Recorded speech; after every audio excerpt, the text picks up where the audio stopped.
Gëzohu nuse pa nusëruar, for lumturi. Në jetën e kishës ka momente kur fjala bëhet lutje dhe lutja bëhet këngë.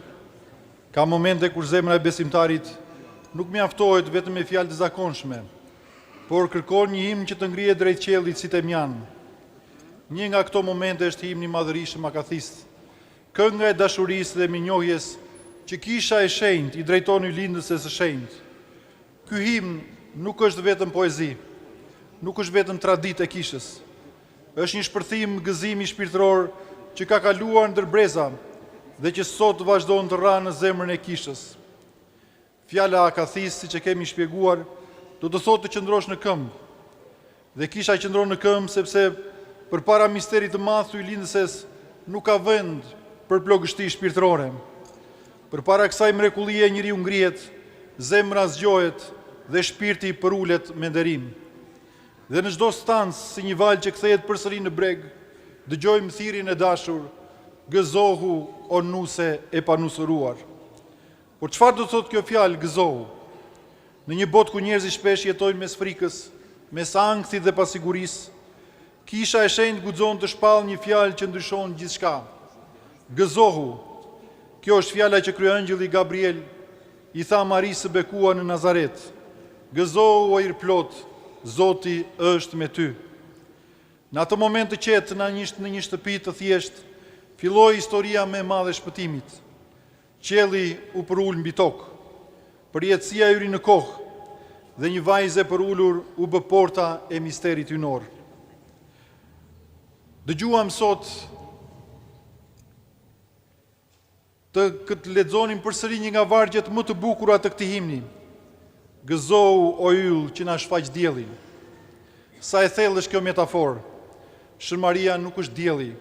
Dielli është Zoti ynë Jezu Krisht. Por ajo është ylli i mëngjesit që na tregon se drita po vjen. Ashtu si ylli i Betlehemit që udhëhoqi dietarët në natën e errët, ashtu edhe yllindësja udhëheq shpirtin e njeriut drejt Zotit Krisht. Shën Joan Damaskinoi, një nga ecit e mëdhenj të kishës, shkruan: kur deti jetës të trazohet nga stuit, hidh vështrimin tënd drejt yllindëses Mari dhe o të gjesh limanin. Dhe sa shpesh jeta jonë është si një det i trazuar nga stuit e shqetësimeve, nga valet e frikës, nga errësira e pasigurisë. Por në këtë det, yllindësja Mari qëndron si një yll që nuk perëndon. Shën Efrem Siriani thot diçka edhe më të thellë. Përmes yllindëses Mari, gëzimi hyri përsëri në botë, sepse përmes saj erdhi Krishti, dhe aty ku është Krishti, aty është drita, aty është shpresa, aty është jeta. Të dashur vëllezër dhe motra më Krishtin, historia e kishës sonë të shenjtë është e mbushur me mrekullitë të yllindëses, por ndonjëherë mrekullitë më të mëdha nuk janë ato që shohin syt, apo ato që na dëgjojnë veshët, por ato që ndodhin në zemër. Në malin e shenjtë, në malin Athos, në një manastir të historik, jetonte një murg i ri që kishte humbur paqen e shpirtit.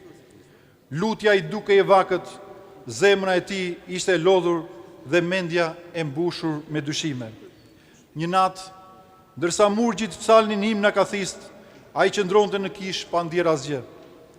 Por kur kori këndoi vargjet, gëzohu o yll që na shfaq diellin, ai ngriti syt drejt ikonës së yllindëses. Në atë moment, sipas vetë dëshmisë së tij, zemra ju mbush me një paqe të thellë që nuk mund të shpjegohet. Ai nuk pa një vizion, nuk dëgjoi një zë, por ndjeu sikur një barë e rënd u largua nga shpirti i tij. Dhe më vonë ai shkroi këto fjalë të thjeshta: yllindësja Mari nuk më tregoi veten e saj, ajo më tregoi Zotin Krisht. Kjo është mrekullia më e madhe e yllindëses. Ajo gjithmonë na drejtonte biri i saj. Ajo nuk tërheq lavdin për vete. Ajo e drejton gjithmonë lavdin drejt Zotit Krisht. Prandaj etrit e kishës e quajnë atë ura që lidh tokën me qiellin. Shën Grigor Pallamai thot: askush nuk i afrohet Krishtit pa kaluar përmes përulësisë së Marisë, sepse në të shohim modelin e besimit të vërtet.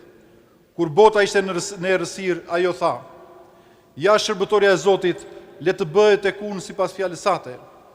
Kjo fjali e thjesht ndryshoi historinë e gjithë njerëzimit. Edhe sot, shekuj më vonë, Kisha e Shenjtë vazhdon të këndojë me të njëjtin dashuri, me të njëjtin zjarr dhe me të njëjtin shpresë.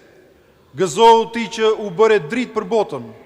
Gëzohu ti që na udhëheq drejt Krishtit. Gëzohu ti që je shpresa e të krishterëve. Gëzohu o nuse e panusëruar.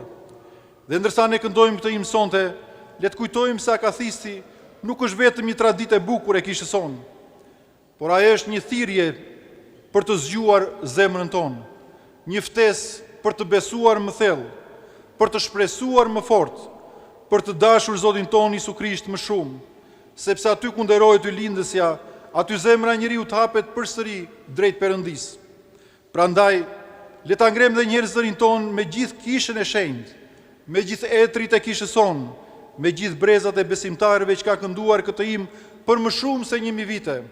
Gëzohu o yll që na shfaq diellin, gëzohu o dritë që na çon drejt Krishtit, gëzohu o shpresa e botës, gëzohu o nuse e panusëruar. Amin.